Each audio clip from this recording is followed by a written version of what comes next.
오늘은 지난번에 사도행전 20장 17절, 28절 이렇게 살펴봤었는데 오늘은 1장 한번 보겠습니다. 잘 아시는 말씀입니다. 사도행전 1장 7절, 8절 한번 같이 읽도록 하겠습니다. 7절부터 8절까지 천천히 한번 같이 읽겠습니다. 가라사대 때와 귀하는 아버지께서 자기의 권한에 두셨으니 너희의 알 바 아니요 오직 성령이 너희에게 임하시면 너희가 권능을 받고 예루살렘과 온 유대와 사마리아와 땅끝까지 이르러 내 증인이 되리라 하시니라. 아멘. 사실 우리가 이제 권위, 그 다음에 권한, 권력이라고 하는 이 세 개의 단어를 가지고 여러 성경들을 같이 살펴보고 있고 또 이 단어들을 통해서 교회가 어떻게 균형을 이루어야 되는가에 대한 내용들을 하나씩 이렇게 지금 설명을 해 나가고 있습니다.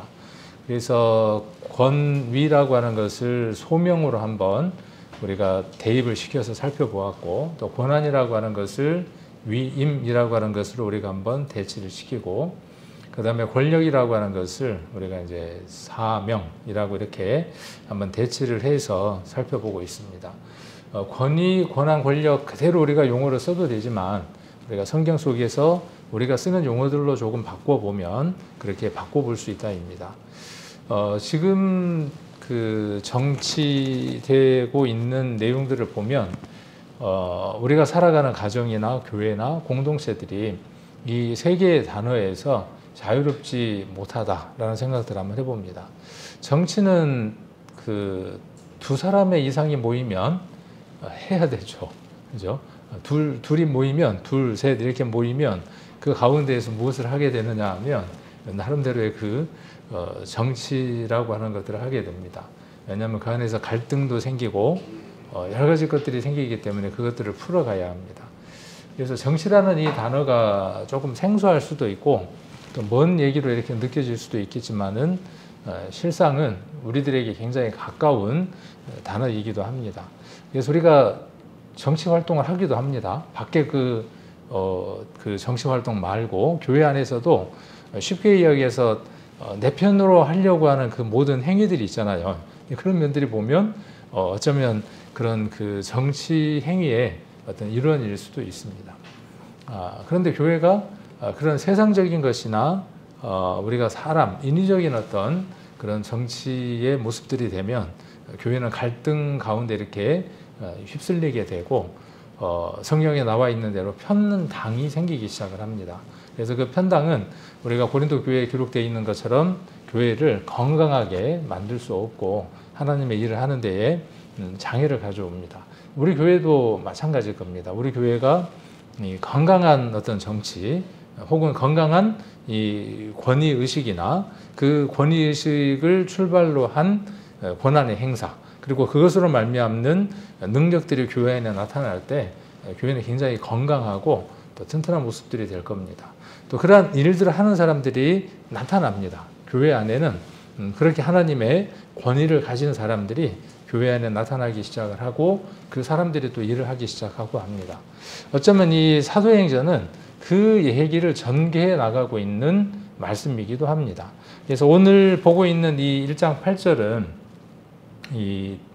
어느 면으로 봤을 때에는 출발점에 대한 이야기입니다. 그래서 복음 사명의 권위의 근원을 선포하고 있다면, 그러니까 1장 8절은 권위의 근원, 그러니까 복음 사명의 근원을 설명하고 있다 그러면 우리가 지난번에 살펴봤던 20장 28절 기억하시나요? 이 밀레도에서 에베소에 있는 장로들을 불러 올려서 위시적으로 불러 올린 거죠. 불러 올려서 무엇을 이야기하느냐 하면 자기가 예루살렘에 가면 체포하게 될 것이고 체포되게 될 것이고 그랬을 때 이 에베소 교회 안에 여러 가지 어려움들이 올 텐데 이리 같은 존재들이 나타날 텐데 이 교회를 지키기 위해서 장로들 가운데에 감독을 뽑고 그 감독들이 교회를 살필 수 있도록 일명 이렇게 이야기할 수 있습니다. 양을 보살피는 거니까 양이 잘 성장할 수 있도록 돕는 거니까 이 단어를 목양이라고 이렇게 이야기할 수 있습니다. 그래서 그런 제도들이 이제 어디에서 나타나는 것을 볼 수 있느냐 하면 20장에 가면 나타나는 걸 볼 수 있습니다. 그러니까 교회가 형성되는 첫걸음이 어디에 있느냐 하면 1장 8절에 있는 거죠. 그러니까 가장 근원적인 것, 우리가 지금 말하는 교회의 무형의 교회든 유형의 교회가 형성되는 첫 출발점이 어디냐 하면 실은 사도행전 1장 8절일 겁니다. 여기에서 무엇이 출발되느냐 하면 교회의 출발점들이 출발이 되는 거죠. 그래서 한 사람 한 사람들이 여기에 기록되어 있는 대로 성령이 임하게 되죠. 성령이 임하게 되고, 그래서 여기 너희는 누굽니까 지금? 너희는 누구냐 하면 이 성령이 임하게 될 그 대상자들의 이야기를 하겠죠. 너희. 그래서 너희는 뒤에 이제 여기 보면 색깔을 제가 이렇게 이제 바꿔두었는데 너희가 이렇게 증인이라고 이렇게 기록되는 걸 볼 수 있습니다. 그래서 너희는 이 권위, 소명, 부르심, 하나님의 부르심을 받은 자들이 되죠. 그러니까 이 사도행전 시점에서는 그 당시 그곳에 모여 있었던 누구이겠지만 성경을 보는 우리들의 입장에서는 오늘날 우리 개개인들이라고 하면 생각을 해볼 수 있을 겁니다. 그래서 우리가 다 동일하게 부르심을 받은 사람들입니다. 그래서 무엇으로 부르심을 받은 자들이냐 하면 증인으로 부르심을 받은 자들입니다. 그러니까 이건 누구의 권위로부터 시작된 거냐 하면 하나님의 권위로, 예수 그리스도의 권위로 시작된 시작점입니다. 자, 그리고 뭘 받았습니까? 여기 보면 권능을 받았다라고 이야기를 하고 있습니다. 그리고 여기 되리라라고 이야기를 하고 있죠. 증인이 되리라 하느니, 되리라고 하는 것은 권한, 위임에 대한 것입니다. 자, 그리고 여기 색깔을 바꾼 이 권능을 바꾸는 사명에 관계된 내용입니다. 그래서 오직 성령이 너희에게 임하시면 너희가 권능을 받고. 이 권능이 뭘까요? 권능. 옛날에 우리 교회 그 성도들 가정에 남자아이들 낳으면 이름을 권능이라고 많이 짓더라고요. 그죠? 교회에서 아마 남자아들에게 붙이는 그 이름들 중에 권능이라는 이름이 되게 많았던 것 같아요. 그래서 지난번 이제 남장년 보임 때도 이제 이야기를 한번 했지만 이 권능이라는 단어가 이 사도 바울의 얘기 가운데 굉장히 많이 나옵니다. 서신서 가운데에 특히 이 사도행전에서도 9번, 10번 정도의 중요한 대목에서 이 권능이라는 얘기가 나오고, 특히 이제 에베소서 1장 우리가 지난번에 살펴보았던 19절 이하에 나와 있는 말씀 가운데에도 이 권능이라고 하는 내용들이 많이 나옵니다. 그러면 권능은 어떻게 하면 권능을 받을 수 있는 건가요?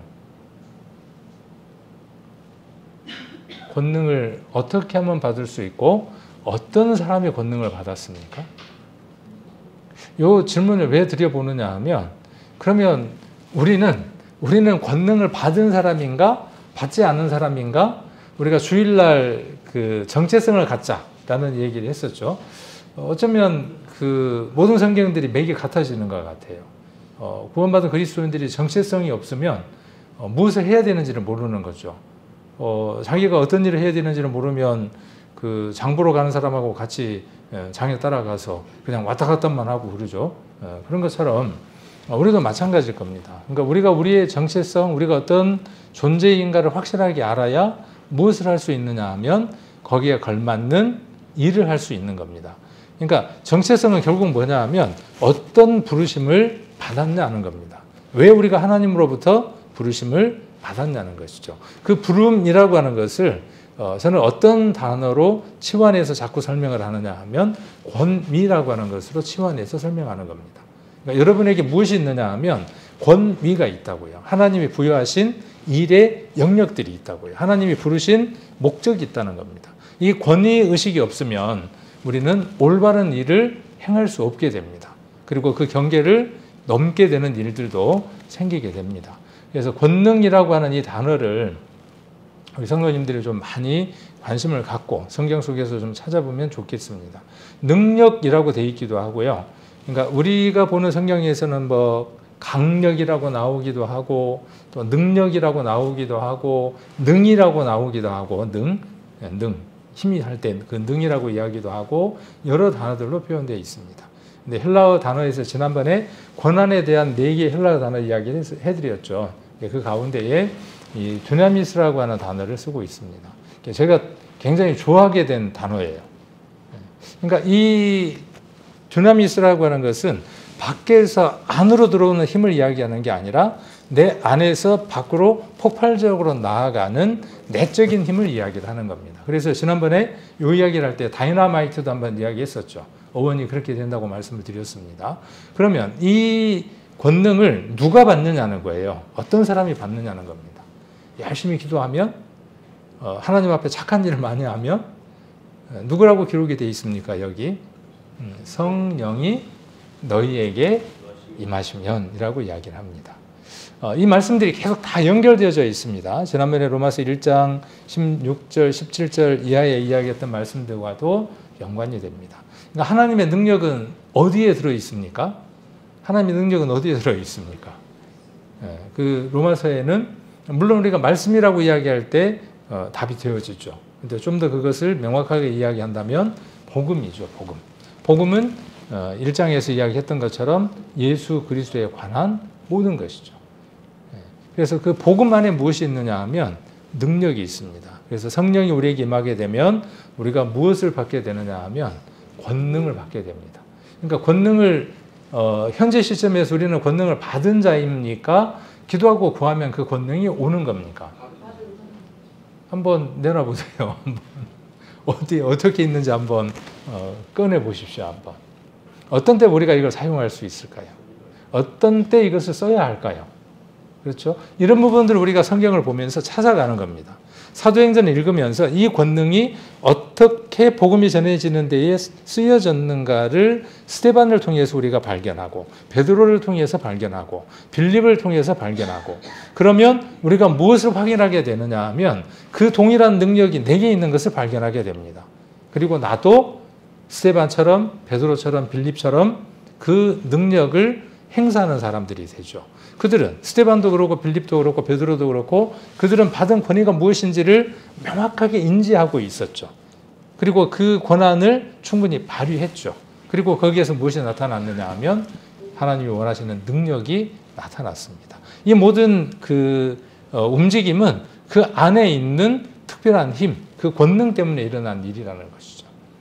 그래서 여기 이렇게 말씀하시는 겁니다. 우리가 권능을 받으면, 너희가 권능을 받으면 예루살렘과 유대와 사마리아와 땅끝까지 이르러. 우리가 이 말씀 너무나 잘 알고 암송도 하죠. 근데 이 말씀이 내 삶의 실질적인 실천으로 이어져 갈까요? 그게 우리가 신앙생활의 주된 열매가 돼야 하는 것이죠. 이 말씀이 내게 와서 이것이 내게 열매가 돼야 되죠. 지난번에 말씀드렸던 것처럼 예루살렘은 어디라고 말씀을 드렸느냐 하면 내 자신이라고 말씀을 드렸습니다. 그러니까 권능을 받으면 성령이 내게 임하면 어떤 일들이 이루어지는 것이죠? 내가 먼저 복음화되는 것이죠. 하나님의 능력으로 가득 채워지는 것이죠. 그리고 그 다음 어디에? 그 다음 북쪽으로 올라가죠. 유대와 예루살렘에서 좀 더 북쪽으로 올라가면 어디? 유대. 더 올라가면 사마리아. 자, 우리 가족, 그렇죠. 사촌, 팔촌, 가족들. 그 다음 어디입니까? 그 다음 어디냐 하면 내가 좀 껄끄럽게 생각하는 사람들이 누구라고 말씀드렸냐 하면 이 예루살렘 입장에서 봤을 때에 이 사마리아는 굉장히 껄끄러운 관계에 있는 사람들이죠. 그러니까 복음은 어디까지 가야 하는 겁니까? 거기까지 가야 하는 겁니다. 능력을 왜 주신 것이냐라고 지금 이야기를 하는 겁니다. 우리가 왜 소명과 위임과 사명이 우리에게 주어졌느냐 하는 것이죠. 이 1장 8절에. 우리는 어디에 관심들이 참 많으냐 하면 7절에 관심이 많습니다. 그렇죠? 어디에 관심이 많으냐 하면 언제쯤 그때일까? 또 언제쯤 그 기한일까? 여기에 참 관심이 많습니다. 관심이 많아야 하겠죠. 그러나 그 때와 기한은 우리에게 있는 게 아니라 또 누구에게 있는 것도 아니라 예수님에게 있는 것도 아니라 누구에게? 아버지께 자기의 권한에 두셨다 그래서 이게 권한이에요. 이 권한. 지난번에 우리가 이야기했던 권위 권한할 때 그 권한을 이야기를 하는 겁니다. 하나님에게만 이것을 결정할 수 있는 힘이 있으신 것이죠. 우리가 받은 권한은 무엇이에요? 이것에 대해서 우리는 정할 길도 없고 알 길도 없고 다만 우리가 해야 되는 일은 뭐라는 거예요? 외쳐야 하는 것이죠. 복음을 외쳐야 하는 겁니다. 그래서 전도 집회가 며칠 남았다고 여기다 적어놨냐 하면 33일 남았다고 적어놨습니다. 마음이 좀 이렇게 촉박하지 않는가요? 마음이 좀 어때요? 매해 두세 번씩 있으니까 그냥 원래 행사입니까? 그렇지 않습니다. 이것은 이 말씀이 이루어져야 하기 때문에 그렇습니다. 가장 먼저 어디에서 이루어져야 되느냐 하면 내게, 그리고 그 다음 어디냐 하면 내 가정, 그렇죠? 그리고 내 이웃들, 그리고 더 많은 사람들, 땅끝까지 전해져야 하는 겁니다. 자, 이것 때문에 하나님이 우리를 부르시고 우리에게 무엇을 주셨다고요? 그 일을 행할 수 있는 힘을 이미 주셨다고요. 그런데 우리는 어떻게 하느냐 하면, 우리라고 이야기하면 안 된다 그랬어요. 더러는 어떻게 하느냐 하면 그것을 어떻게 합니까? 보자기에다가 싸가지고 어떻게 합니까? 땅에다가 묻어둡니다. 게으르고 악한 종이 되는 것이겠죠. 그 능력을 우리는 10분 발휘할 수 있는 사람들이 되어져야 되겠죠. 이런 각각의 개개인들이 교회 가운데서 그 일을 행하고 살아가는 그 사람들의 모임이 온전한 교회의 모임이겠죠. 또 그렇게 살아가는 사람들에게 교회는 무엇을 하느냐 하면 직임과 직분을 두어서 교회를 이끌어 나가도록 하는 것이죠. 그래서 이 1장부터 쭉 전개가 되면서 지역들마다 교회가 생기고 하나님의 역사들이 나타나면서 그곳에 교회가 형성이 되죠. 그 교회가 형성되면서 다시 어떤 일들이 이루어지게 되죠. 그 교회를 이끌어가고 다스려갈 수 있는 직분들이 필요한 거죠. 이제 그 부분에 대해서 지금 사도행전 20장 28절에서는 말하고 있습니다. 그래서 우리가 복음을 전하는 데 있어서 이 권위가 있음을 우리가 인지하지 못하고 살아간다면 우리는 배임 하는 겁니다. 자기 해야 될 일들을 못하는 겁니다. 자, 사도행전 5장도 한번 보겠습니다. 5장 4장을 먼저 한번 보겠습니다. 4장 33절 4장 33절에 사도행전 4장 33절 사도들이 큰 권능으로, 여기도 권능이 나오죠. 이 권능이 앞에 나오는 그 단어하고 같습니다. 그러니까 이 사도들의 권능이라고 하는 것은 어디에서 출발한 거냐 하면 이 내면 깊숙한 곳에서 출발한 것이죠. 우리가 지구 같으면 가장 가운데 있는 그 마그마처럼 부글부글 타오르는 그 핵이 있죠. 그것으로부터 밖으로 에너지원이 나와서 지구가 이렇게 움직이고 있는 것처럼 그런 능력을 지금 이야기를 하는 겁니다. 그러니까 사도들은 그것을 밖으로 온전하게 표출할 수 있도록 자기 자신이 내어졌고, 그러지 못한 사람들의 차이는 무엇이냐 하면 그것을 밖에서 안으로 자꾸 어떻게 하느냐 하면 찬물을 부어서 식혀가는 거죠. 안에서 불덩이 같은 게 막 타고 있는데 이렇게 하면 안 될 거야 물을 붓고, 저렇게 하니까 문제가 있어 갖다 물을 붓고 계속 물을 부으면서 어떻게 하느냐 하면 식히면 가는 것입니다. 그래서 사도들이 큰 권능으로 했죠. 큰 권능으로 뭘 해야 될 겁니까? 그럼 권능을 받았습니다. 그럼 우리는 뭘 해야 할까요? 뭘 증거하는 걸까요? 우리 교회가 말이야 이렇게 좋은 교회야. 물론 해야 하죠. 그러나 그것은 본질이 아니죠. 핵심이 아니죠. 가장 중요한 핵심은 무엇이냐 하면 여기 기록되어 있는 것처럼 33절에 기록되어 있는 것처럼 주 예수의 부활을 증거하는 겁니다. 그러면 큰 무리가 무엇을 얻느냐 하면 은혜를 얻고 그 결과들이 뒤에 나타나기 시작을 하는 것이죠. 교회가 나타난 현상들이란 현상들이 나타나는 겁니다. 그러니까 누가 이 시작점이었다는 거죠? 사도들이. 그러면 우리가 그 시작점이 되어져야만 그 일들이 이어져 갈 수 있는 거죠. 그렇죠. 우리가 그 일들을 해야 그 일들이 이어져 갈 거 아닙니까? 만약 우리가 그 일들을 못하게 되면 교회는 정체되고 그 자리에서 힘이 없는 상태로 있게 되는 겁니다. 5장 한번 봅니다. 5장 32절에 보시면 우리는 그랬습니다. 그러니까 우리는 누굽니까? 우리는 아까 1장으로 넘어가서 보면 아까 1장 8절을 이거 우리라고 대입을 해보면 이 우리는 누구겠어요? 성령을 받은, 그렇죠? 권능을 받은 사람들이죠. 거기에 사도도 있고 뭐 여러 사람들이 있을 거 아닙니까? 이 우리라고 할 때에는 우리는 이 일의 증인입니다. 그러니까 이 일은 누구냐 하면 아까 여기 33절에 나와 있었던 주 예수의 부활을 말하는 모든 사람들, 이 사실을 깨달은 사람들, 성령이 임해서 구원함을 받은 사람들, 그 안에 권능이 들어와서 자리 잡은 사람들. 이것을 뭐 바울은 여러 표현들을 했잖아요. 그 성령의 전이라고 표현을 했고 여러 가지들로 표현을 했었죠. 자, 그리고 이 일의 증인이다 그랬어요. 그리고 하나님이 자기를 순종하는 사람들에게 주신 성령도 그러하니라 하더라. 그러니까 여기 이 말씀은 지난번에 한번 제가 말씀을 드렸었죠. 자, 여기 성령은 어떤 일을 하시는 분이다. 자, 성령이 임하면 내가 성령 받았다. 성령의 충만함을 받았다. 그러면 그 성령의 충만함을 받은 사람의 독특한 특징 하나가 나타나는데 어떤 특징이 나타난다? 성령 충만을 받았더니 막 가슴이 뜨거워서 미칠 것 같아. 잠도 안 와 막. 구름 위를 막 걷는 것 같아. 그건 이제 뭐냐면 마음의 어떤 표현들이 그럴 수 있습니다. 그러나 특징을 여기 뭐라고 이야기하고 있느냐 하면 증인이 되는 겁니다. 증인.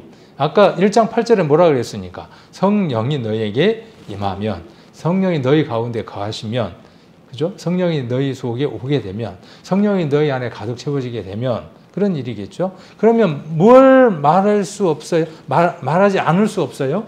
여기 지금 33절에 이야기하는 대로 예수가 부활하셨다고 하는 이 얘기를 말 안 하면 미칠 것 같은 사람이 되는 거죠. 증인이 되는 거죠.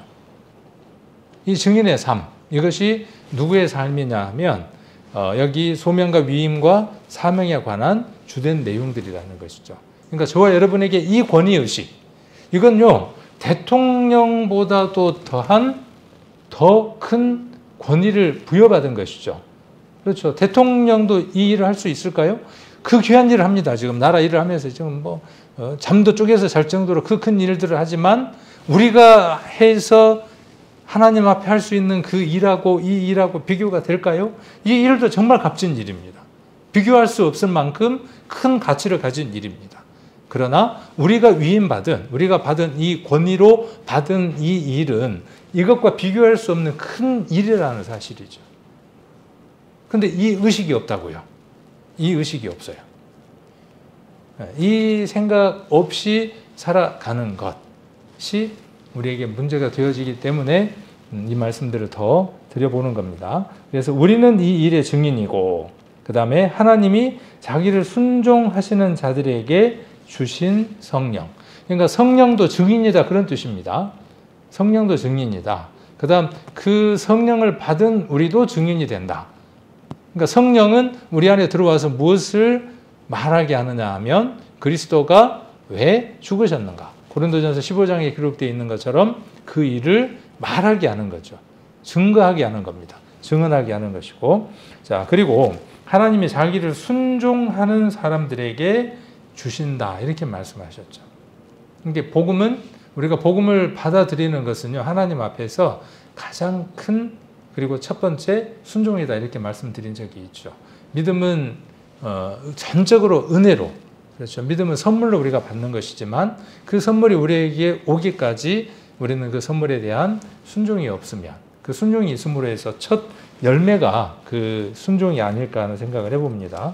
그래서 성령도 그러하다라고 이렇게 이야기를 하고 있습니다.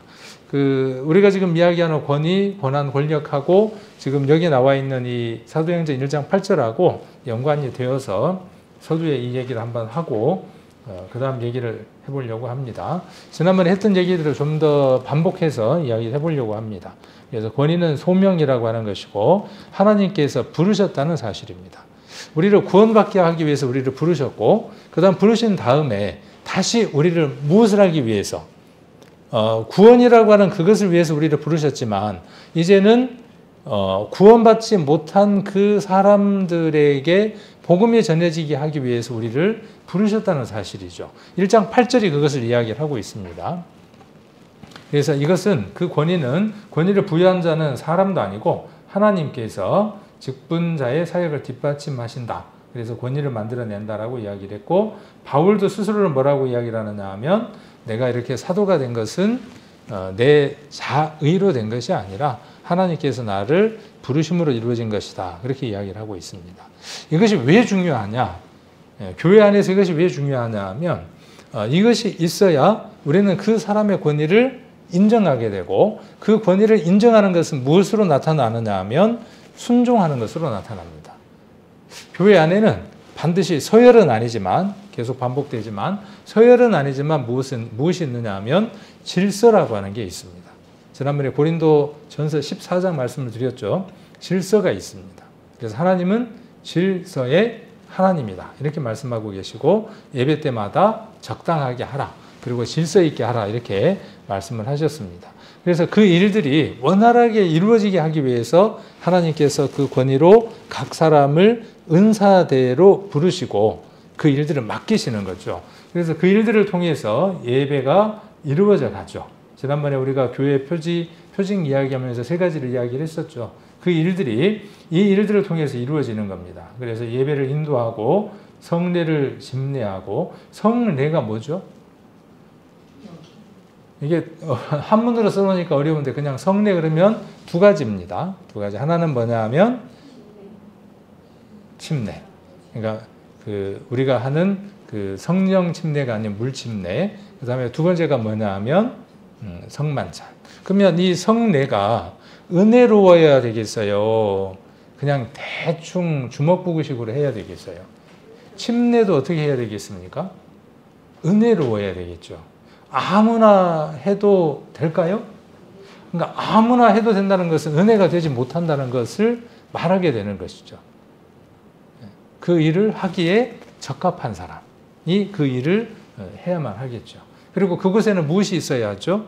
아까도 말씀드렸지만 질서, 순서.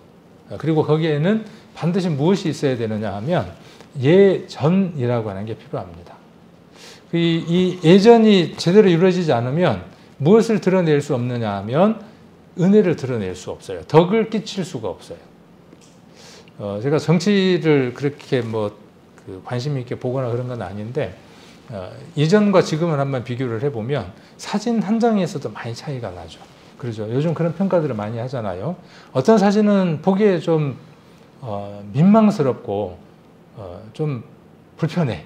근데 어떤 사진은 보면은 한 번 더 보게 되고 끌리는 부분들이 있다는 거죠. 이 안에 사진을 찍는 사람이 그 속에 뭘 담는 거죠? 의미를 그만큼 더 부여하는 거죠. 이쪽도 의미를 부여했겠죠? 부여를 했겠어요. 틀림없이. 근데 그 부여한 의미가 전체 모든 사람들에게 어떤 의미를 부여하느냐에 따라서 은혜로울 수도 있고 불편할 수도 있죠. 우리 교회는 이런 이 침례, 그동안에 우리가 이제 침례를 하지 못했죠. 교회 안에 새로운 사람들이 많이 태어나고 있지 못하기 때문에 생기는 일일 겁니다. 이 일이 멈춰서는 안 되겠죠.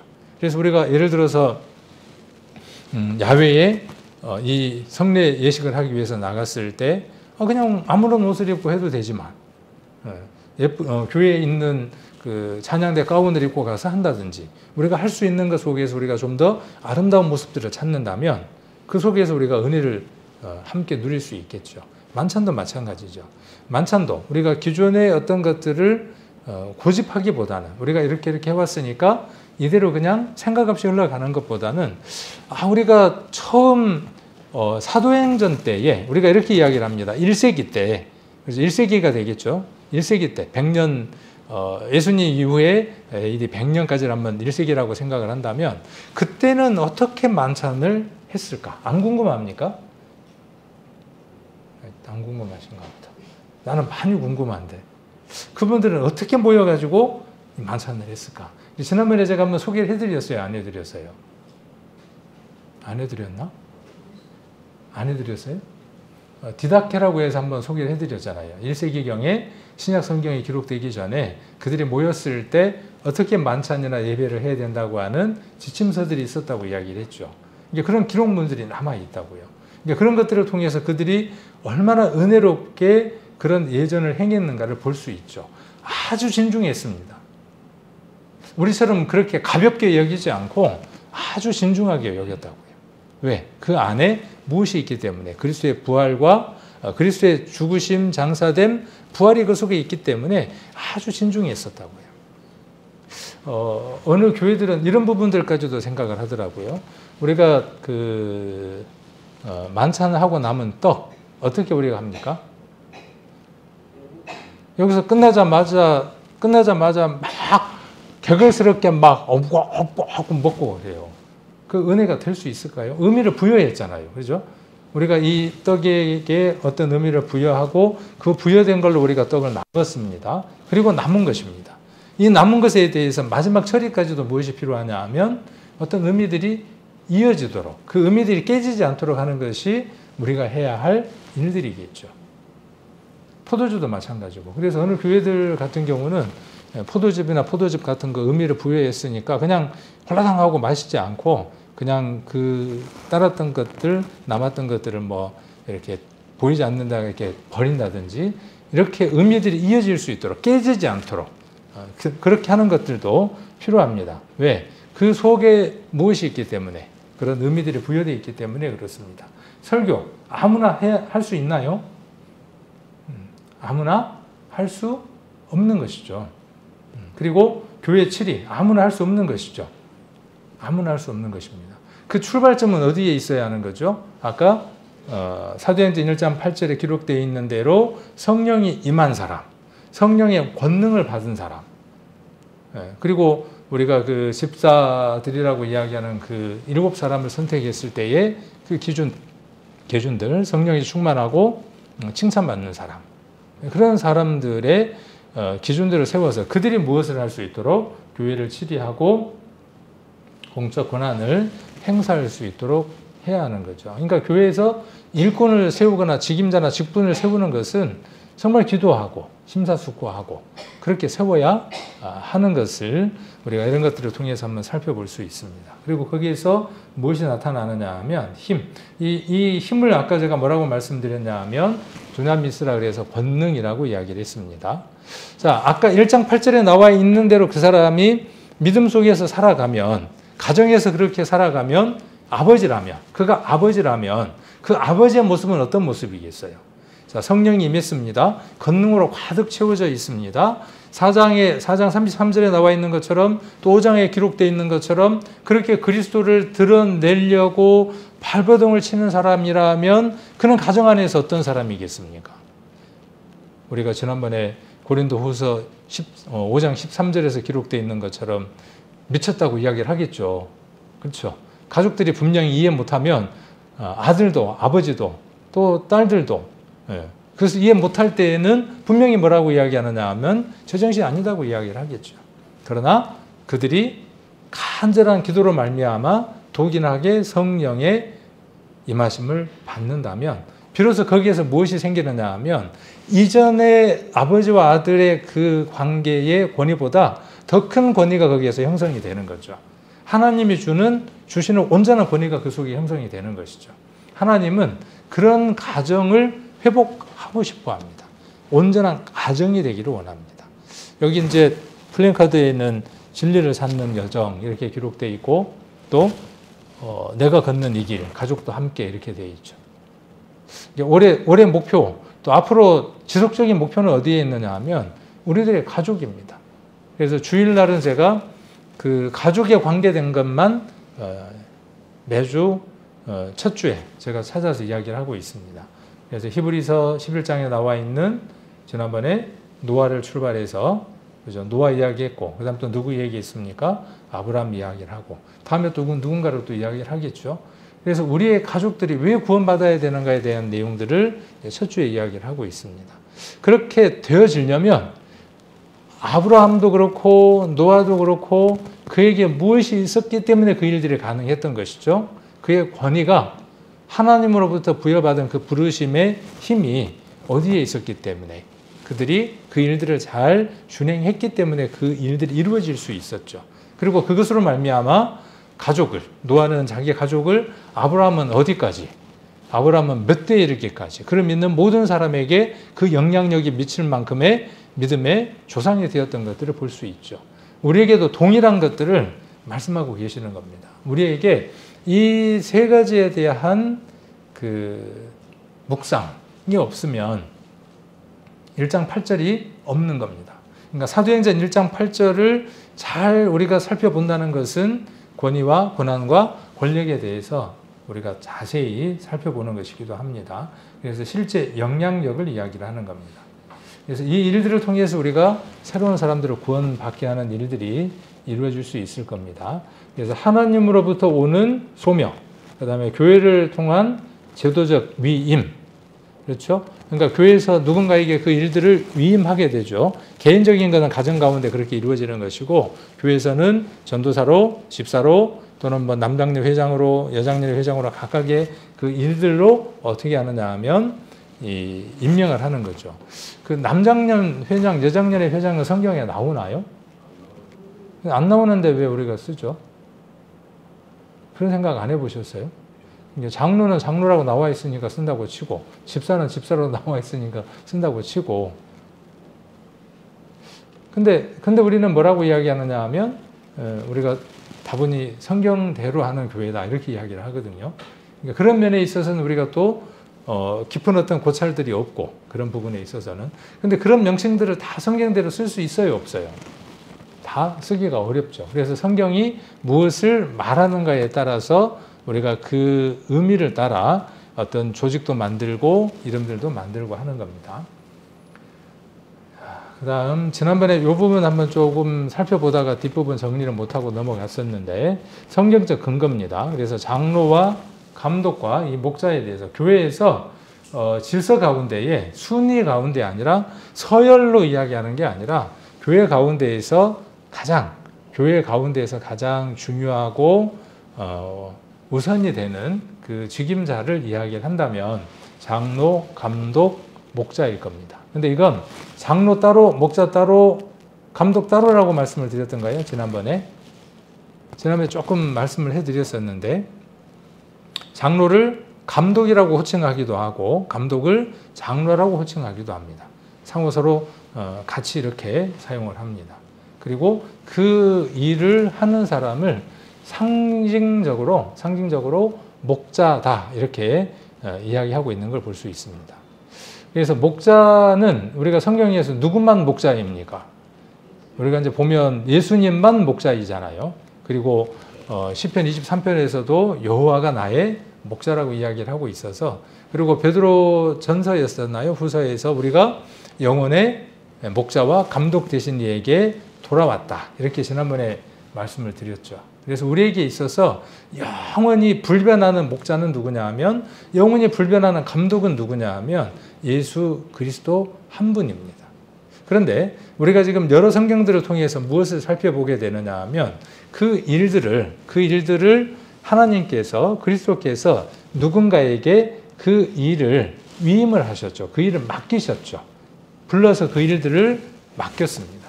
그래서 베드로에게 그 일을 맡겼고, 또 바울에게 그 일을 맡겼고, 그 이후에 교회는 그 일들을 이어 맡아서 지속해 왔고, 그러므로 말미암아 교회가 지금까지 유지되고 있는 겁니다. 그래서 그 가운데에서 지난번에 이제 장로에 대한 것도 한번 살펴봤습니다. 그래서 장로는 이렇게 지난번에 장로가 뭐라고 이야기를 했었죠? 장로 그냥 어른이다, 그렇게 이야기했었죠. 그래서 교회 안에 어른이 있어야 된다라고 지난번에 좀 말씀을 드렸었는데, 우리 교회는 어른이 있습니까? 질문에 답이 참 어렵죠. 우리 교회는 나이 든 사람들은 있습니까? 맞습니다. 나이 든 사람들은 있습니다. 나보다 더 많이 나이가 든 사람도 있고, 이렇게 나이의 그 순서를 매기면 제일 연세 많이 드신 분이 분명히 있겠죠. 그러니까 원래 이 장로라고 하는 그 단어의 의미는 그냥 나이 든 사람, 그런 말의 의미입니다. 그러나 그냥 나이 든 사람이라고 하는 그 의미보다는 어른이라고 하는 그 말의 의미가 더 많습니다. 우리도 어른이라고 이야기했을 때 그냥 나이만 많은 것을 이야기하는 게 아니라 어른다움을 이야기하는 거죠. 그래서 어른이면 자기가 누군가를 도울 수 있고 무엇인가 영향력을 줄 수 있는 사람들을 우리가 어른이라고 이야기한다라고 말씀을 드렸습니다. 그래서 성령이 세우신 감독자라고 부르기도 하고, 그들에게 하나님의 교회를 치게 했습니다. 그러니까 하나님의 교회를 치게 했는데 예수님께서 양을 치신 것처럼 그들에게 맡긴 거죠. 장로들에게 맡겼고, 그들은 뭐라고 불렀느냐 하면 감독이라고 이렇게 불렀습니다. 그래서 이렇게 양을 치는 것에 대해서 포마이네인이라고 이야기하고 목양이라고 이야기를 하고, 이 목양에서 목양하는 사람이라고 하는 단어가 나왔겠죠. 그러니까 목자, 그 다음에 양을 치는 사람 이렇게 되겠죠. 우리 말도. 그래서 목자라는 말은 지난번에 포이맨이라고 이야기를 했습니다. 그러니까 목자가 뭘 하느냐 하면 양을 치는 겁니다. 자, 그리고 디도서 1장 5절로 7절에서 각 성에 뭘 세웠냐 하면 장로를 세웠습니다. 자, 이 모든 일들이 어디에서 다 이미 이루어졌던 일들이죠. 사도행전에 보면 14장에 보면 뭘 하고 있습니까? 각 성에 장로들을 세우고 있는 걸 볼 수 있죠. 교회가 아까 1장 8절에 기록되어 있는 것처럼 한 사람 한 사람 계속해서 생기기 시작을 하고 가정 단위로 생기기 시작하고 지역 단위로 그 모임들이 생기기 시작을 하면서 그 관리가 필요하게 되죠. 각 성의 관리가 필요하니까 무엇을 세우느냐 하면 장로를 세웁니다. 그리고 감독은 이라고 이렇게 서로 바꾸어서 말하고 있습니다. 그래서 이 둘은 같은 직분을 이야기를 하는 겁니다. 베드로전서 5장 지난번에 한번 봤는데 다시 한번 보겠습니다. 베드로전서 5장 1절 한번 보겠습니다. 5장 1절. 베드로전서 5장 1절. 너희 중 장로들에게 권하노니 나는 함께 장로된 자요. 이 장로된 자라고 이야기할 때 장로라고 이야기를 할 때 여기 프레스비테로스라고 하는 헬라어를 사용을 합니다. 동일하게 그 단어를 사용을 하고 있습니다. 자, 그래서 장로된 자다. 누가 지금 장로된 자라고 스스로 말하고 있죠? 베드로가 그렇게 이야기를 하고 있습니다. 그러니까 이 베드로는 자기 자신을 어떤 의미로 뭐라고 지금 이야기하고 있느냐 하면 어른이라고 지금 이야기하고 있는 거고 아까 그 단어로 조금 더 이렇게 확대를 해서 이야기를 해보면 어른이라고 지금 이렇게 이야기를 하고 있고 장로라고 지금 말하고 있는 것이고 스스로를 지금 어떤 사람이라고 말하고 있느냐 하면 양을 치는 사람이라고 지금 이야기를 하고 있습니다. 그러니까 양을 치는 사람이니까 이것에 목자라고 하는 명시적인 단어는 들어있지 않지만 스스로를 목자이며 감독이며 장로라고 스스로를 지칭하고 있고 그렇죠? 그렇게 지금 지칭하고 있는 걸 볼 수 있습니다. 그리스도의 고난의 증인이요 나타날 영광에 참여할 자로라. 너희 중에 있는 하나님의 양의 무리를 취대 부득이함으로 하지 말고 오직 하나님의 뜻을 좇아 자원함으로 하며 여기에 감독이라는 말이 우리 성경에는 표현되어져 있지 않는데 원문에는 감독이라고 하는 말이 포함되어 있다라고 지난번에 말씀을 드렸습니다. 그래서 감독은 지난번에 뭐라고 말씀드렸습니까? 감독 그러면 기억나는 예화가 하나 있을 텐데 자동차 이야기했었죠. 그러니까 어떻게 합니까? 자동차가 옛날 자동차는 그 거울로만 봤었지만은 요즘은 모든 것들을 투명하게 입체적으로 볼 수 있도록 뭐 어라운드 뷰, 서라운드 뷰 이런 것들이 있다 그랬죠. 그러니까 차가 어딘가에 부딪히지 않고 잘 운행할 수 있도록 돕는 역할을 하는 거죠. 그게 뭐가 하는 거냐 하면 그 서라운드 뷰, 어라운드 뷰가 하는 일입니다. 여기 이 감독이라고 하는 말은 그런 단어의 의미들을 갖고 있습니다. 그러니까 감독은 어떤 사람이어야 돼요? 감독은. 그러니까 장로는 어떤 사람이어야 돼요? 감독은 어떤 사람이어야 돼요? 같은 맥락에서 지금 이야기를 하는 겁니다. 교회 가운데에 어른은 이렇게 바꿔서 다시 이야기할 수 있습니다. 교회 가운데에 장로, 감독 혹은 목자, 어른은 어떤 사람이어야 되느냐 하면 성도들에게 위험을 인지시킬 수 있어야 하고 그 위험이 그들에게 위해가 되지 않도록 보호하고 보살피는 일을 해야 하죠. 그게 어떤 사람이냐 하면 교회 안에 어른의 일이에요. 자, 배고파요. 배고프면 배고프지 않도록 먹을 것을 가져다가 줘야 하는 거죠. 짜장면? 짬뽕? 우리가 짜장면, 짬뽕으로 배부를까요? 물론 그때는 배부를 수 있겠죠. 랍스타를 먹으면 입이 얼마나 즐겁겠습니까? 누가 뭐 입안에서 막 춤을 춘다며요, 혀가. 뭘 먹어서 그렇게 춤을 추는지는 잘 모르겠습니다.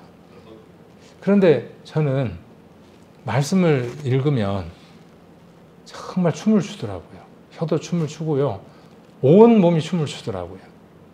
양은 푸른 초장에 누워서 물을 마시고 쉬면 극락입니다.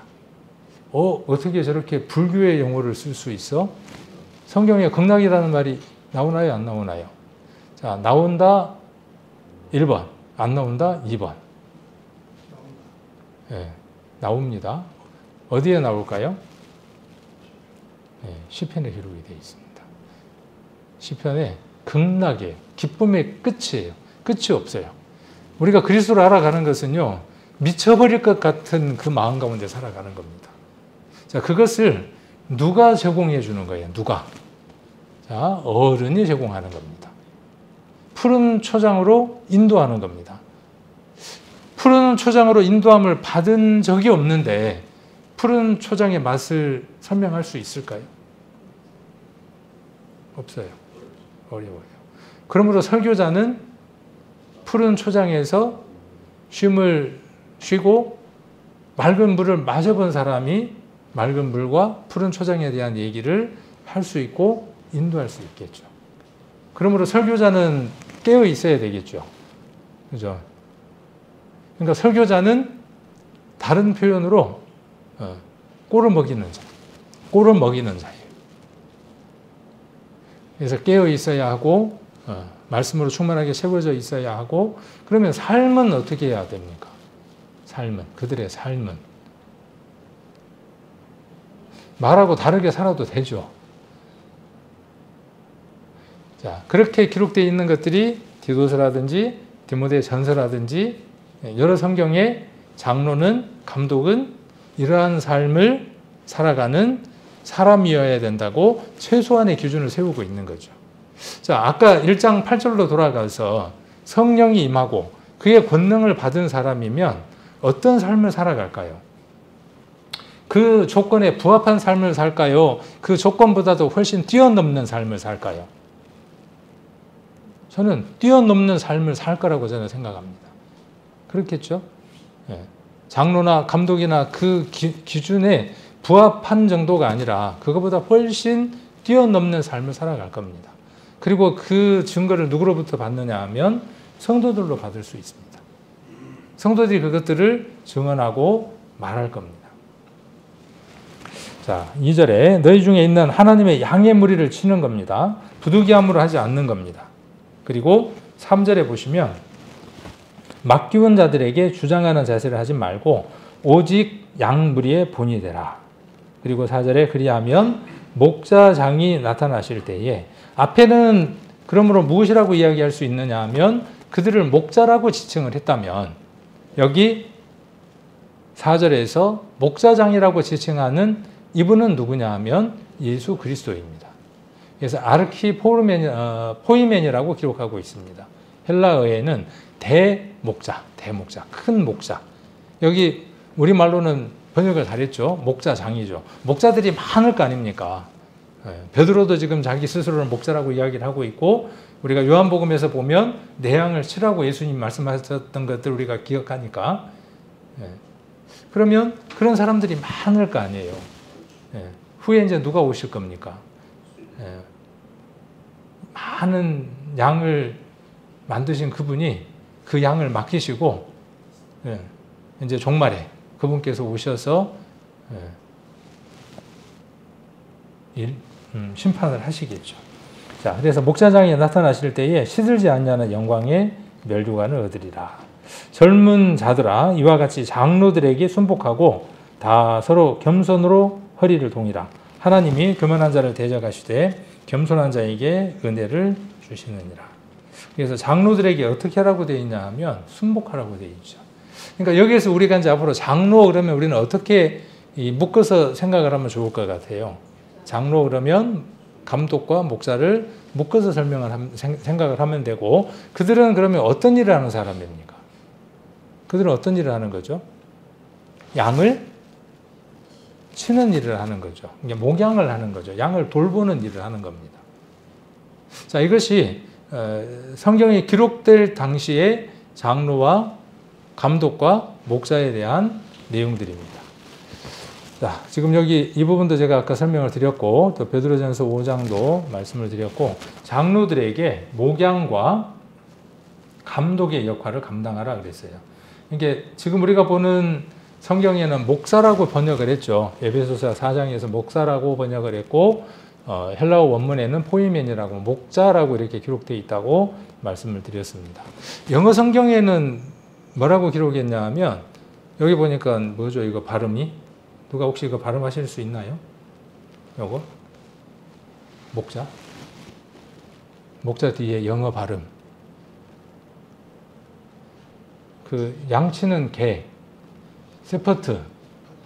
제가 발음이 안 좋아요. 근데 그렇게 이야기를 하고 있죠. 그러니까 우리가 세퍼트 그러니까 뭐 개라고 이렇게 생각을 하는데 그게 아니라 양을 돌보는 사람 혹은 어떤 개, 양치는 개 이렇게 이야기를 할 수 있겠죠. 그래서 목자입니다. 그래서 감독, 돌봄의 역할을 감당하라고 권면하고 있습니다. 자, 장로와 어른의 관계를 좀 이야기를 해보고 싶습니다. 그래서 우리 교회 안에 어른들이 좀 많이 나왔으면 좋겠어요. 이 어른이라고 이야기하는 것은 연장자, 나이 많음을 이야기하는 게 아니라 어른다움을 가진 아까 1장 8절에 나와 있는 그 일로 충만해 있는 사람, 나이하고 관계없이. 우리가 생각할 때는 장로는 좀 수염도 좀 나고 머리가 하얘야 장로일 것 같은데 과연 성경에서는 그럴까요? 더 어린 나이에도 그 일들을 감당할 수 있어야 되고 감당했겠죠. 우리가 신약 성경들을 읽어보면. 그래서 장로는 신약 성경에서 아까 뭐라고 읽었죠? 여기 프레스비테로스라고 번역되고 원래는 나이 많은 연장자를 뜻하고 성경 속 장로는 단순히 연령이 많다는 의미를 넘어 영적 지혜와 공동체 내의 인격적 신뢰를 바탕으로 한 지도자로 이해할 수 있습니다. 그래서 장로는 공동체 안에서 어른됨을 제도화한 직분이라고 이야기를 할 수 있습니다. 어디에서 이것이 유래됐느냐 하면 구약에서 유래되어졌습니다. 우리가 초기 사도행전을 보면 복음이 어디를 중심으로 해서 복음이 전해집니까? 유대인 회당을 중심으로 해서 복음이 전해집니다. 그래서 구약에서 장로, 자켄이라고 하는 이 단어는 늙은 자라고 하는 뜻을 담고 있고 공동체의 원로로서 정치적, 종교적 결정권을 가진 지도자 역할을 감당을 했고 단순한 고령자가 아니라 지혜, 경륜, 신뢰, 공적 책임을 가진 사람들을 어른다움의 모델이라고 삼을 수 있습니다. 그러니까 어른이라고 하는 것은 이런 것을 갖춘 사람을 뭐라고 이야기하느냐 하면 어른이라고 이야기를 합니다. 혹시 그 어른 김장하 다큐멘터리 한번 보셨나요? 한번 보시면 좋을 것 같아요. 네, 한번 들어만 보지 말고 한번 보시면 좋을 것 같아요. 혹 제가 그 링크를 걸어 놓을게요. 저기 보실 수 있도록 제가 링크를 걸어 놓을 테니까 다큐멘터리 영화라 좀 따분할 수도 있지만은 한번 보시면 좋을 것 같아요. 그래서 성경에서 말하는 어른, 그 다음에 실제 우리 사회 속에서 그 어른이 어떤 역할을 하고 있고 어떤 영향력을 미치고 있는지, 그리고 그것이 교회 가운데는 어떻게 나라고 하는 사람이 적용할 수 있을지, 이런 부분들을 한번 그 영화, 다큐멘터리 영화를 보시면서 생각해 보시면 좋을 것 같아요. 자, 교회 공동체의 어른, 그러니까 초대교회는 유대 전통 속에서 장로로 계승이 되어졌고 사도적 권위와 말씀 중심의 공동체를 돌보고 인도하는 책임자로 장로를 세웠습니다. 사도행전 14장 23절에 기록이 되어 있고 우리가 디도서에서도 볼 수 있습니다. 그래서 장로는 공동체의 영적 어른을 우리가 장로라고 이야기를 합니다. 그래서 교리를 가르치는 일을 했고 그들이 했던 일을 연약한 자를 돌봤고 공동체를 다스리는 책임을 맡았습니다. 그래서 교회에서 어른이란 오래 살았다는 이유로 존경받는 자가 아니라 그리스도의 마음으로 섬기며 공동체의 성장과 건강을 위해 책임지는 자가 어른입니다. 그러니까 우리 교회에 어른이 많아야 되겠죠. 나이하고 상관없이 우리 교회 안에 이런 어른들이 많으면 좋겠습니다. 그리스도의 마음으로 여기 섬기는 겁니다. 중요한 게 섬긴다는 이 말이 참 쉽고도 어려운 말입니다.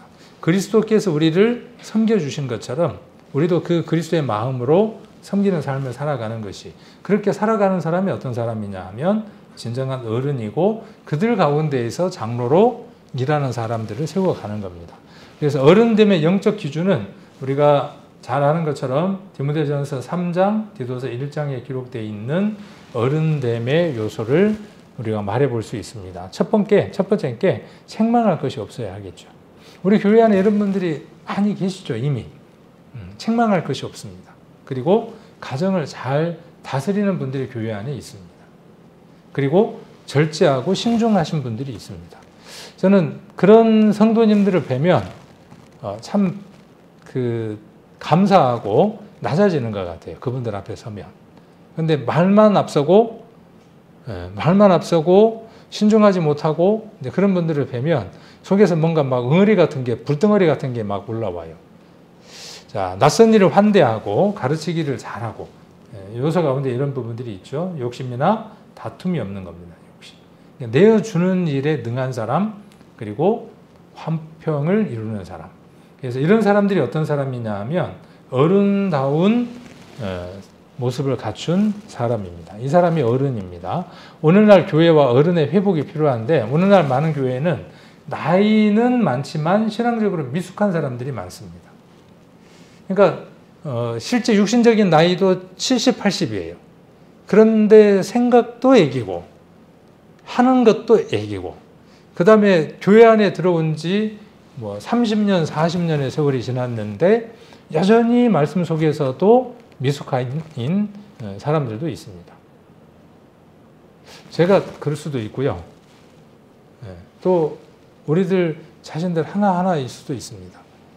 제일 어려운 대상이 어떤 사람이냐 하면요, 나는 아니야 라고 고개 흔드는 사람들이 제일 힘듭니다. 그 다음 또 힘든 게 뭐냐 하면 날 두고 하는 말이네. 이제 그렇게 하는 사람이 이제 그 다음 어려운 사람입니다. 날 두고 하는 말이네 그러면은 조금이라도 가능성이 있어요. 앞에 거는 가능성이 없고 날 두고 하는 말이네 그러면 좀 그래도 나아요. 그런데 이 말씀들은 우리가 먼저는 제 자신에게 적용해야 되고, 우리 교회 공동체 전체가 한번 이건 냉정하게 한번 돌아봐야 될 필요가 있습니다. 나는 구원받은 지 30년, 40년 그 이상의 시간들이 흘러가고 있는데 이 교회 가운데에서 나는 영적으로 어떤 사람일까? 나는 어떤 평판이 있을까? 나무가 있으면, 옛날에 평판에 대한 설교도 제가 한번 했습니다. 나무가 서면 그 나무는 반드시 무엇이 만들어지느냐 하면 그림자가 형성이 됩니다. 그렇죠? 모든 사람들은 평판이라고 하는 게 따릅니다. 우리가 나무이기 때문에 그림자가 생기는 것처럼요. 여러분들의 그림자의 모습은 어떤 모습입니까? 실체는 어떤 모습이고, 과연 내 안에 성령이 임해서 그 성령의 권능에 사로잡혀서 살아가는 삶을 살아가는 사람입니까? 아니면 그 권능을 잠재우고 그 권능이 있는지 없는지도 관심이 없는 사람입니까? 이건 아주 다른 결말을 가져옵니다.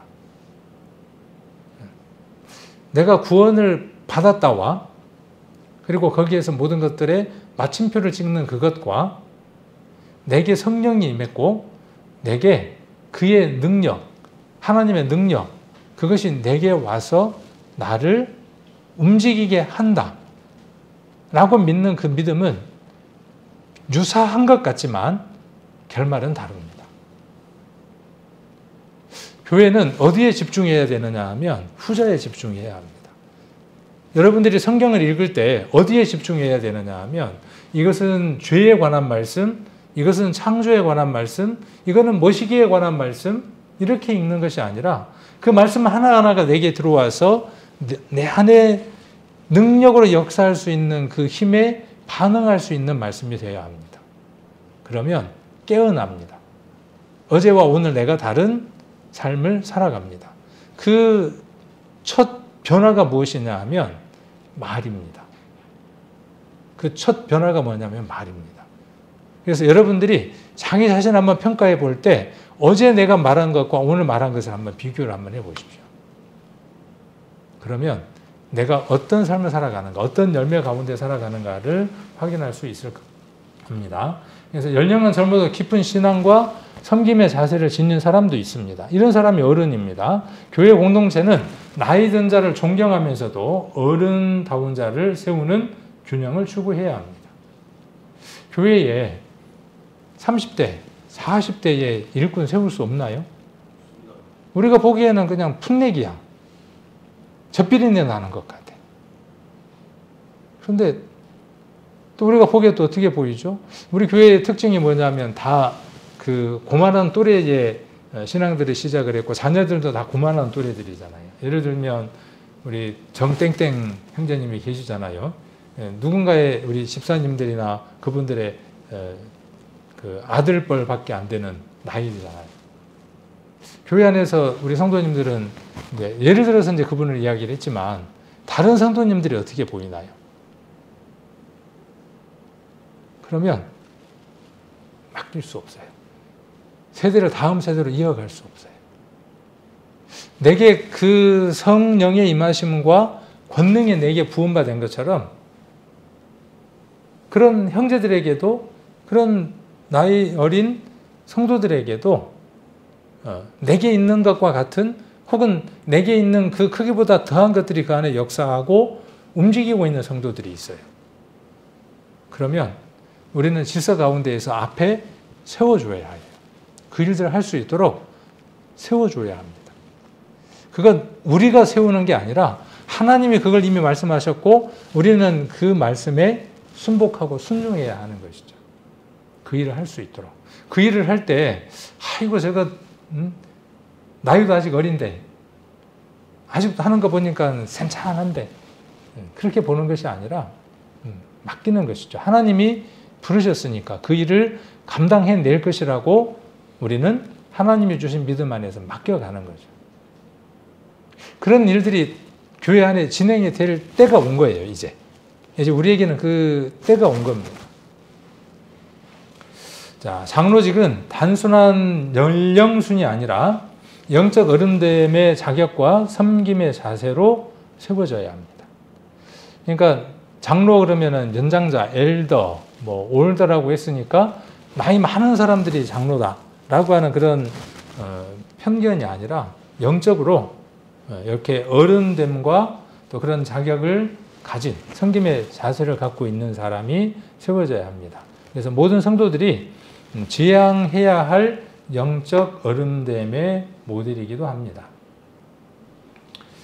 자, 초대 유대교회에서의 전통 장로, 아까 이야기했던 것처럼 유대교회에서 이렇게 유래가 됐던 그 장로들을 교회 안에 직분으로 도입한 용어가 장로라고 하는 용어입니다. 사도행전은 아까 그 회당에서 그 일들이 있었고 그들 가운데에 장로 이렇게 세워나갔던 것을 볼 수 있습니다. 반면에 감독이라고 하는 단어는 이 헬라 문화권 속에서 나온 단어이기도 합니다. 도시나 수식을 감찰하는 행정 책임자를 뜻하는 일반 용어였으나 이게 교회에서 양떼를 돌보는 책임자라고 하는 명칭으로 성경 안에 의도적으로 쓰여졌습니다. 그리고 목자라고 하는 것은 예수님 중심입니다. 그래서 예수님께서 자신을 선한 목자, 보이면이라고 부르셨고 목자는 교회를 사랑하여 돌보고 보호하는 그리스도적 리더의 상징이 된 겁니다. 자, 조금 시간이 갔지만 여기까지만 하고 마무리를 하도록 하겠습니다. 그래서 장로, 감독, 목사의 시대별 변화를 보면 1세기까지는 아까 제가 성경을 이야기해 드렸던 것처럼 이렇게 장로와 감독과 목자 이렇게 쓰였고 지역교회 영적 지도자들은 복수로 쓰였던 것을 성경을 통해서 볼 수 있습니다. 1, 2세기에 들어와서는 직분이 분화되기 시작을 하고 장로 중 1인을 감독으로 구별하여 리더로 세우게 됩니다.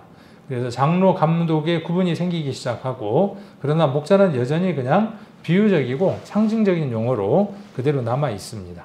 4세기에서 15세기 들어서는 가톨릭 교회의 삼중직 제도가 나타나게 되고 감독, 사제, 부제라고 하는 이런 명칭들이 생겨나게 됩니다. 여전히 목자는 그냥 상징적인 표현으로 직분명으로 사용되지는 않았습니다. 그런데 16세기 종교개혁이 일어나면서 어떤 단어가 쓰이기 시작하느냐 하면 이 페스터라고 하는 단어가 쓰입니다. 이게 라틴어에서 목자라고 하는 똑같은 단어입니다. 그 단어가 영어의 페스터라고 하는 단어로 쓰였고 어원은 어디에서 나왔느냐 하면 파스케레, 라틴어 파스케레라고 하는 꼴을 먹이다라는 말에서 파스토르, 제가 요거를 지금 라틴어로 읽었습니다. 이게 영어로 읽으면 페스터고 라틴어로 읽으면 페스토로가 됩니다. 그래서 꼴을 먹이는 자라고 하는 단어가 언제 시작이 되느냐 하면 종교개혁이 시작이 되면서 이 단어가 교회 가운데 들어오게 되고 목자라는 개념이 정식 직분 명칭으로 사용되기 시작하는 시점은 16세기에 들어서 목자라는 단어를 뭘로 바꿔서 쓰느냐 하면 목사라고 하는 단어로 바꿔 쓰고 그 목사라고 하는 단어의 라틴어, 영어의 발음은 페스터가 되고 그 어원은 어디에 있느냐 하면 이 파스케리라고 해서 꼴을 먹인다. 아까 이야기했던 양에게 푸른 초장으로 인도한다라고 하는 개념을 갖고 있습니다. 그래서 현대 개신교의 그 목사, 장로, 감독, 목사는 기능상 동일하다라고 대부분의 개신교들은 이야기를 하고 있습니다. 개신교는 뭔가요?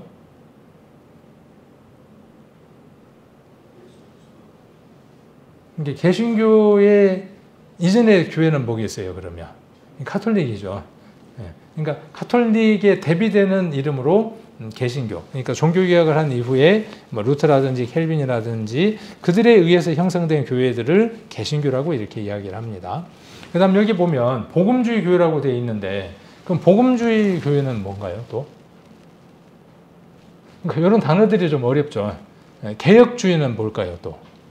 그러니까 개혁주의와 복음주의, 개혁주의는 16세기를 중심으로 해서 루터라든가 켈빈이라든가 이런 사람들로 인해서 형성된 교회들을 개혁주의 교회라고 이야기를 하고 그 이후에 18세기 뭐 웨슬리라든가 이런 사람들에 의해서 우리가 잘 아는 것처럼 감리교라든가 이런 교회들이 있죠. 그런 교회들을 가리켜서 침례교 이런 교회들을 가리켜서 복음주의 교회라고 이야기를 합니다.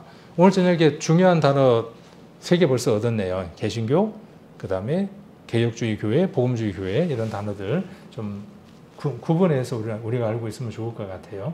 그래서 복음주의 교회에서 표준적인 교회 지도자 직분으로 목사라고 하는 이름들이 사용되기 시작을 하고 그 다음에 왜 그러면 목자라고 번역하지 않고 목사라고 번역했냐는 거죠. 우리가 보는 성경에. 그래서 목사로 번역한 것은 목자의 영적 기능을 현대 교회의 목사 직분과 연결한 의미 중심의 번역이기 때문에 그렇습니다.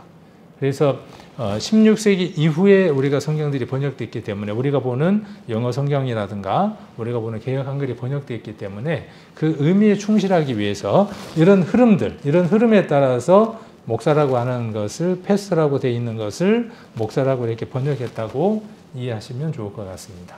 요거까지는 해야 되겠네요. 교단별 차이입니다. 현대 교회와의 연결해서 교단별 차이는 장로교가 있고 감리교, 성결교, 침례교 이렇게 있죠. 아까 이쪽이 주로 개혁 교회에 해당이 되고 이렇게가 우리가 복음주의 교회라고 이렇게 또 이야기를 해볼 수도 있을 것 같습니다. 그래서 장로교는 장로와 목사를 구분합니다. 그러니까 장로와 목사는 구분해요. 목사를 어떤 장로라고 말하기도 하느냐 하면 여기 목사를 말씀과 성례를 맡은 장로로 보는 견해를 갖고 있습니다. 그러니까 똑같은 성경을 보면서도 교단들마다 약간씩 다르게 그 부분들을 이해를 하는 것이고 아까 장로, 감독, 목자라고 하는 것이 같은 직분의 다른 호칭이라고 하는 그 의견에 대해서는 모든 교단들은 다 동일하게 받아들입니다. 동일하게. 그게 원칙입니다. 자, 그러나 여기에서 이렇게 이제 받아들이고 있고 감리교와 성결교에서는 감독을 교단 행정의 상위직으로 구분합니다. 그리고 침례교는 주로 목사 또는 장로를 동일 직분으로 봅니다. 그러니까 침례교는 이들을 동일 직분으로 보고 있고 목회를 위한 특별한 소명을 강조하고 있습니다. 그래서 본래 성경은 목회자를 단수 권위자가 아닌 복수의 협력 공동체 리더십으로 보고 있습니다. 그래서 교회 안에서 이들은 돌봄과 인도, 가르침, 훈계, 보호와 치리를 감당하는 일을 합니다. 우리 교회 안에도 이런 일을 하시는 분들이 우리 교회 안에 어떤 교회로부터 안수는 이루어지지 않았지만 그 일을 잘 수행하고 있는 분들이 계시죠. 교회 안에. 또 그런 분들이 교회 안에 더 많이 생겨야 되겠죠. 그 일들을 잘 감당해야 되겠죠. 그렇게 감당하시는 분들에게 교회가 때가 되고 일들이 됐을 때에 그 직임들을 교회가 아까 말씀드렸던 것처럼 그 직임을 부여할 수 있겠죠. 그 부여하는 일들은 안수라고 하는 절차를 통해서 이루어집니다. 이런 부분들에 대한 부족한 부분들은 또 다음에 또 이어서 다른 그 파트를 이야기할 때 조금 더 부연 설명을 하면서 이야기를 해보도록 하겠습니다. 정리를 해보자면 여러분들에게 권위가 있다 없다. 그 권위가 뭔지 잘 인지해야 한다. 이게 지금 지난번과 이번에 설교 가운데에서 이야기하고자 하는 중요한 요지입니다.